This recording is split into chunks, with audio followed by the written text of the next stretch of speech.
इसे मैं फेंक देता हूँ बड़े भैया, आप जाइए। मुनीम जी, चौराम प्रसाद की बेटी की शादी के लिए जेवर देने के लिए कहा था, भिजवा दिया? जी हाँ मालिक। शहर में रहकर यही बदतमीजी और ओछी हरकतें सीखी आपने? अपने से बड़ों का लिहाज करना नहीं आता आपको? किससे कह रहे हो तुम? आपसे कह रहा हूँ। औरत पैदा हुई है तो औरत की तरह रहना सीखे। मीना! नकुल, तुम अंदर जाओ।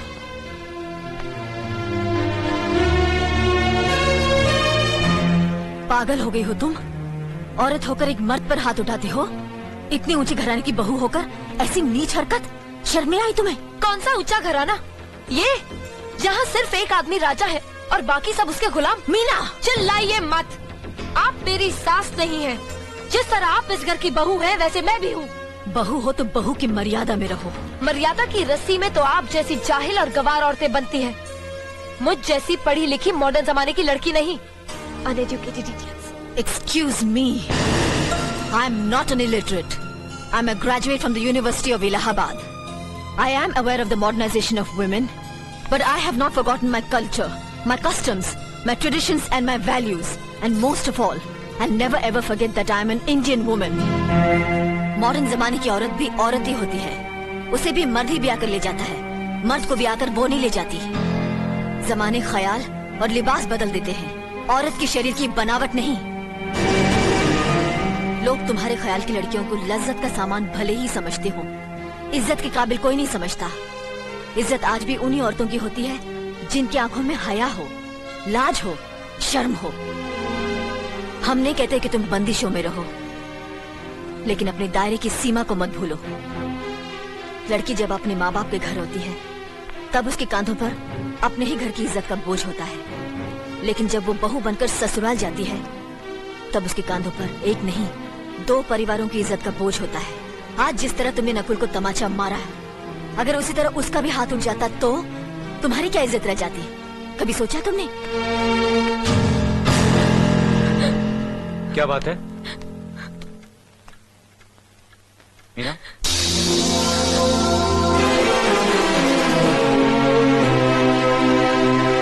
क्या हुआ भाभी? कुछ नहीं। मीना कह रही थी कि उसे खाना बनाना नहीं आता। हमने सोचा कि 2-4 खरी खोटी सुनाने से ही सीखेगी, तो सुना दिया। बस रोने लगी। क्यों अर्जुन, हमें तुम्हारी बीवी को डांटने का भी हक नहीं? क्यों नहीं, आप हमारी भाभी माँ हैं। आप मार सकती हैं, डांट सकती हैं, कुछ भी कर सकती हैं।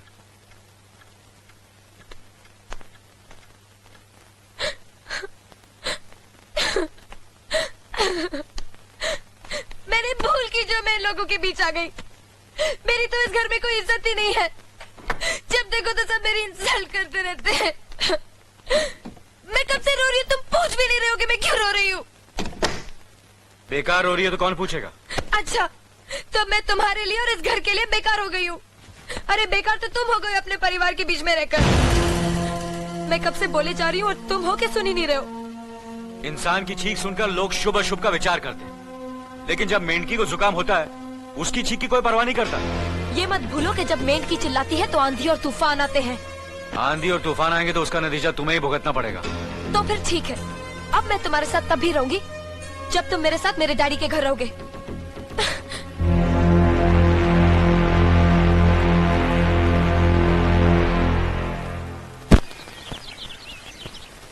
हमारी मीना बहुत प्यारी बच्ची है, लेकिन उसमें अभी भी बचपना है। हमारे तौर तरीकों को नहीं जानती है ना, लेकिन आस्ता आस्ता हम उसे सब सिखा देंगे।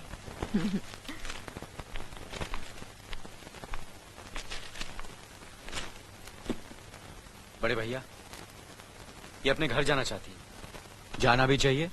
4-5 महीने हो गए, मायके की याद भी आती होगी इसे।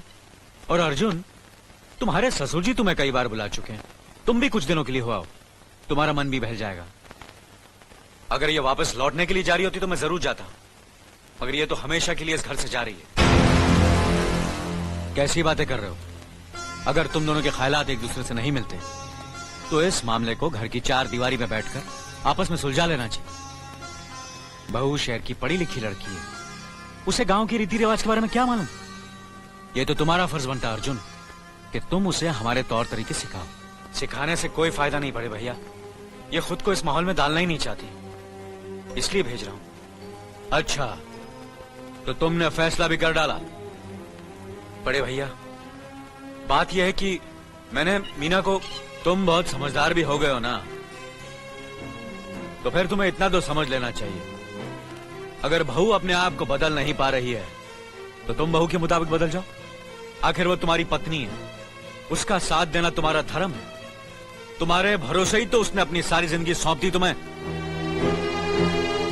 अर्जुन, मेरे दर्द पर तुम तड़प उठोगे, तुम्हें तकलीफ होगी तो मैं रो दूंगा, क्योंकि हम दोनों एक ही मां की संतान हैं, खून का रिश्ता है हमारा। मगर पत्नी का नाता उससे कहीं ज्यादा गहरा होता है, क्योंकि वो पराये घर से आकर अपनों से कहीं ज्यादा अपनी हो जाती है, परछाई बन जाती है हमारी। पति शरीर है तो पत्नी उसकी आत्मा है। पत्नी ही पति के जीवन को सही अर्थ देती है, उसे कामयाब बनाती। पत्नी के बगैर पति बेजान और बेमाने हो जाते। अगर आज तुम अपनी पत्नी को हमेशा के लिए उसके मायके छोड़ाओगे तो यह गांव, यह समाज क्या कहेगा हमारे बारे में? जरा सोचो अर्जुन, न्याय के सिंहासन पर बैठकर जो लोगों के अच्छे बुरे का फैसला करता है, अगर उसी के घर में नाइंसाफी होगी तो लोग हंसेंगे हम पर, किसी को मुंह दिखाने के काबिल नहीं रहेंगे हम। बड़े भैया, मुझसे भूल हो गई, मुझे माफ कर दीजिए। मुनीम जी। जी मालिक। जायदाद के दस्तावेज लाइए। जी अभी लाया। बहू, पति ही पत्नी की असली शक्ति होती है।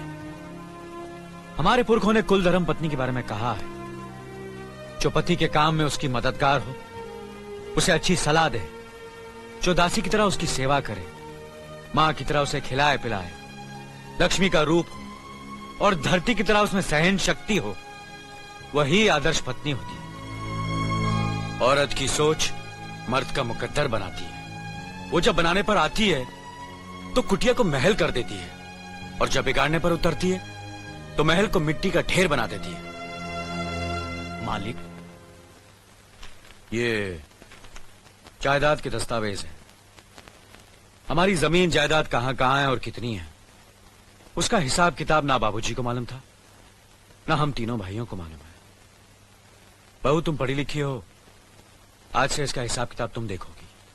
लक्ष्मी जी। अपनी चाबियों का गुच्छा और ये कागजात बहू को दे दो।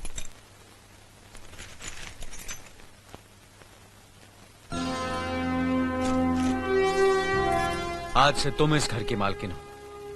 तुम जहां कहोगी, जिस कागज पर कहोगी, हम तीनों भाई चुपचाप आंख बंद करके दस्तखत कर देंगे। जैसा कहोगी वैसा ही करेंगे। बस एक ही विनती है बहू, हम तीनों भाइयों को अलग करने का ख्याल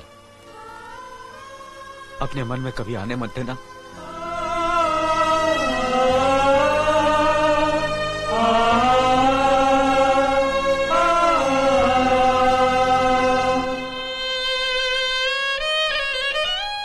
बहुत अच्छा किया तुमने बहू, बहुत अच्छा किया।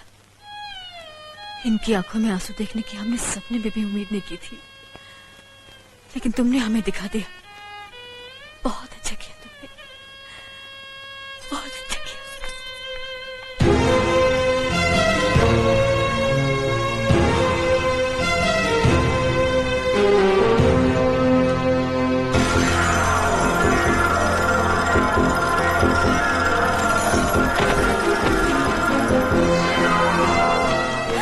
मीना, मीना, क्या हुआ बहू? मीना, मनी जी जल्दी से डॉक्टर को बुलाइए।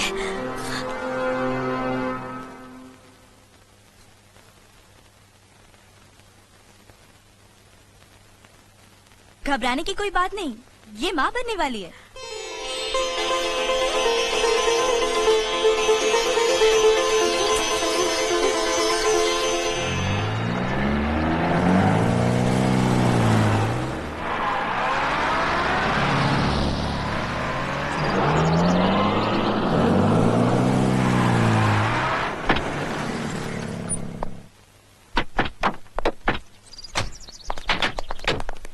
आप लोग यहीं ठहरिए, मैं ठाकुर साहब से मिलकर आता हूँ।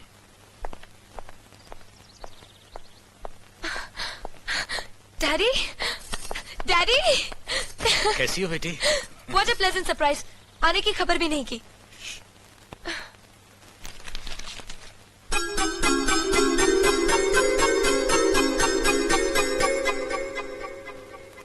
ठाकुर साहब, पाए लागू।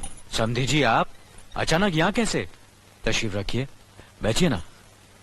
आपके बराबर बैठने की मैंने कभी गुस्ताखी नहीं की, तो आज कैसे करूंगा? बहुत दिनों बाद हम लोग मिल रहे हैं। कहिए, आपका कारोबार कैसे चल रहा है? आपकी कृपा और आशीर्वाद से ठीक ही चल रहा है। दिल्ली में इंडस्ट्रीज मिनिस्टर के साथ कब की अपॉइंटमेंट ली है? कल सुबह 11 बजे सर। इनकम टैक्स केस का वकील ने कहा है कि 15 तारीख की हियरिंग में मामला क्लियर हो जाएगा। आज एक्सपोर्ट का माल जापान के लिए जहाज से रवाना हो जाएगा ना? जी हाँ सर। नमस्ते ठाकुर साहब। नमस्ते नमस्ते नमस्ते। अरे दीनानाथ जी, आप लोगों ने यहाँ आने की तकलीफ क्यों की? मैं आपकी संस्था के लिए गवर्नर साहब से बात कर चुका हूँ, आपका काम हो जाएगा। धन्यवाद, बहुत बहुत अरे गोपीनाथ जी, होम मिनिस्टर ने वादा किया कि आपके भाई का ट्रांसफर जल्दी ही हो जाएगा। Thank you sir. Daddy, good morning daddy. Good morning my child. आप कहीं जा रहे हैं क्या? हाँ बेटी, एक जरूरी काम से दिल्ली जा रहा हूँ। अपना ख्याल रखना। हाँ? ओके। Okay, bye. पास में ही फैक्ट्री के लिए जमीन देखने आया था, सोचा आपके दर्शन करता चलूं। अब इजाजत दीजिए। इतनी जल्दी कैसे जा सकते हैं आप? भोजन तो करते जाइए। माफ कीजिए, आप तो जानते ही हैं, बाप बेटी के घर का खाना तो क्या, पानी भी नहीं पी सकता। शहर में रहकर भी अभी भी आप इन बातों को मानते हैं?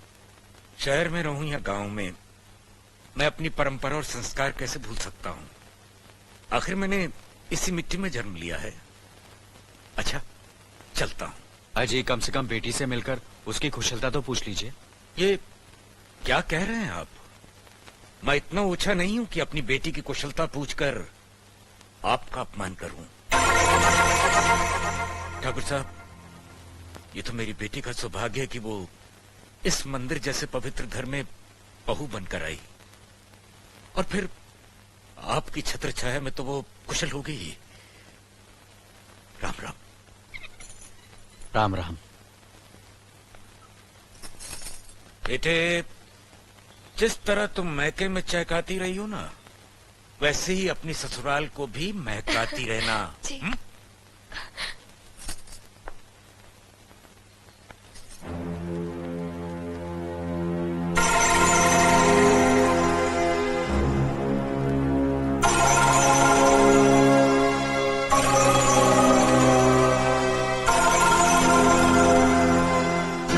आप तो उम्र में बड़े हैं ना, किससे किस तरह की बात की जाती है इतनी तमीज तो आपको आनी चाहिए।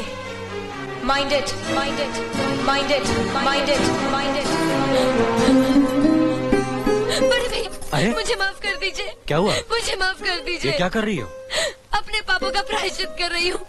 मैंने आप जैसे देवता का अपमान किया है, आपका दिल दुखा है, मुझे माफ कर दीजिए बड़े भैया, मुझे माफ कर दीजिए, मुझे माफ कर दीजिए, लक्ष्मी, मुझे माफ कर दीजिए बड़े भैया, बड़े भैया मुझे माफ कर दीजिए, मुझ पर तरस खाकर मुझे माफ कर दीजिए बड़े चलो भैया। उठो, तुम्हें ऐसे नहीं बैठना मुझे चाहिए, माफ इससे कर बच्चे पर दीजिए। असर पड़ेगा बेटे। मैं आपकी भी दोषी हूँ दीदी, आपने जेठानी की जगह माँ बनकर मेरी गलतियों को बर्दाश्त किया, और मैं अभागन आपकी बेटी न बन सकी। मुझे माफ कर दीजिए दीदी, मुझे माफ कर दीजिए। अब चुप भी हो जा। तो हमने कब तुम्हारी बात का बुरा माना? हाँ, पगली, रोते नहीं, रोते नहीं।